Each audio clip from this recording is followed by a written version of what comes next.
एक बार महात्मा बुद्ध अपने शिष्यों के साथ प्रवचन सभा में बैठकर अपने शिष्यों को ज्ञान दे रहे थे। गौतम बुद्ध के सभी शिष्य गौतम बुद्ध को बड़े ध्यान से सुन रहे थे। तभी बुद्ध और उनके भिक्षु यह देखते हैं उनकी तरफ एक आदमी बड़ी तेजी से आ रहा है और वह आदमी बहुत क्रोध में है और वह कुछ बड़बड़ाता आ रहा है। उस व्यक्ति को देख गौतम बुद्ध के कुछ शिष्य समझ जाते हैं कि यह व्यक्ति कुछ गलत करने के उद्देश्य से गौतम बुद्ध के पास आ रहा है। इसलिए गौतम बुद्ध के दो शिष्य उस आदमी के पास जाकर उसे रोक लेते हैं और उस व्यक्ति से पूछते हैं कि तुम कौन हो और तुम्हें किससे मिलना है।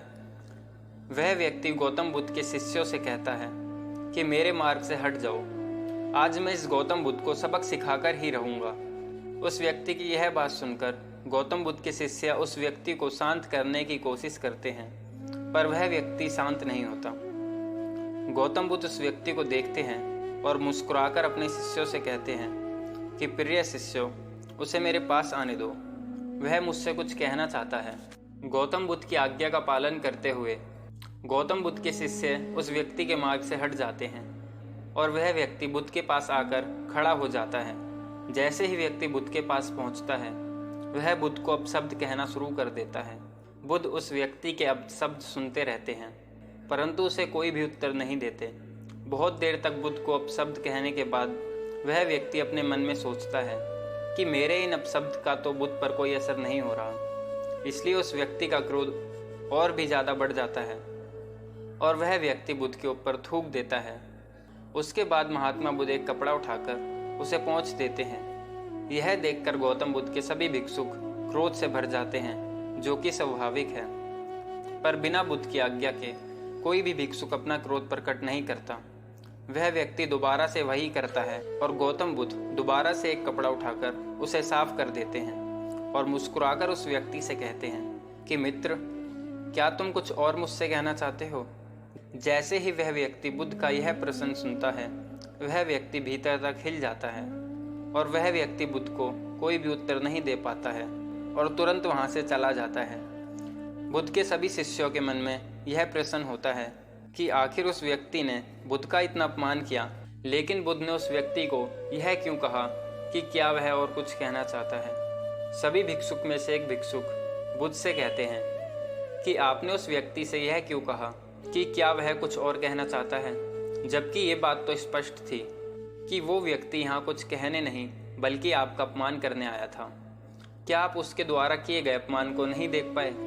बुद्ध मुस्कुराते हैं और अपने सभी भिक्षुक से कहते हैं कि मेरे प्यारे शिष्यों, अपमान और सम्मान उसे नजर आता है जो इन दोनों से चिपके हुए हैं और मैं इन दोनों से भी ऊपर उठ चुका हूँ। इसलिए ना तो कोई मुझे परेशान कर सकता है और ना ही अपमान मुझे प्रसन्न कर सकता है। वह व्यक्ति बुद्ध का अपमान करके अपने घर तो चला जाता है, लेकिन वह पूरी रात सो नहीं पाता। उसके मन में सिर्फ यही प्रश्न घूमता रहता है कि मैंने गौतम बुद्ध का अपमान किया, उन्हें कितने अपशब्द भी कहे, परंतु फिर भी उन्होंने मुझसे यह क्यों पूछा कि मैं कुछ और कहना चाहता हूँ, जबकि मैं कुछ कहने नहीं बल्कि उनका अपमान करने गया हुआ था। अगले दिन वह व्यक्ति सुबह सुबह उठकर बुद्ध के पास चला जाता है और उनके चरणों में लेट जाता है। बुद्ध के सभी शिष्य उसको देखकर आश्चर्यचकित हो जाते हैं कि जो व्यक्ति कल बुद्ध का अपमान करके गया था, आज वह रो रहा है और बुद्ध के चरणों में पड़ा हुआ है।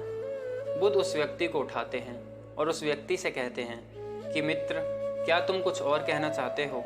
इतने में ही बुद्ध का एक शिष्य बुद्ध को टोकता है और उनसे पूछता है कि बुद्ध, जब कल यह व्यक्ति आपका अपमान कर रहा था, तब भी आपने यही बात कही थी कि क्या तुम्हें कुछ कहना है, और आज यह व्यक्ति आपके चरणों में पड़ा रो रहा है, आप तब भी यही बात कर रहे हैं। इसका क्या अर्थ है, कृपया हमें समझाइए। महात्मा बुद्ध कहते हैं कि बात को कहने के लिए शब्द असमर्थ है।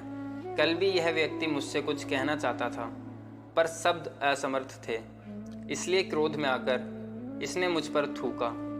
वो बात कहने का प्रयास किया और आज भी शब्द असमर्थ हैं, इसके आंसू कह रहे हैं जो यह कहना चाहता है। उसके बाद वह व्यक्ति बुद्ध से कहता है कि बुद्ध, मुझे क्षमा कर दीजिए, मैंने आपका अपमान किया है। तब महात्मा बुद्ध कहते हैं कि तुम्हें क्षमा मांगने की कोई भी आवश्यकता नहीं है, क्योंकि क्रोध भी तुमने किया और उसकी पीड़ा भी तुमने ही पाई है। इसमें तुमने दूसरे किसी को क्या नुकसान पहुंचाया है। बुद्ध अपने सभी भिक्षुओं और उस व्यक्ति से कहते हैं कि क्रोध जलते हुए अंगारे की तरह है, जिसे हम अपने हाथ में पकड़ते हैं किसी और पर फेंकने के लिए, लेकिन पहले उस अंगारे से हमारा ही हाथ जल जाता है। दोस्तों, इस कहानी के माध्यम से आपको क्या सीखने को मिला, कृपया करके नीचे कमेंट में हमें ज़रूर बताएं। साथ ही इस कहानी को अपने दोस्तों के साथ ज़्यादा से ज़्यादा शेयर करना ना भूलें।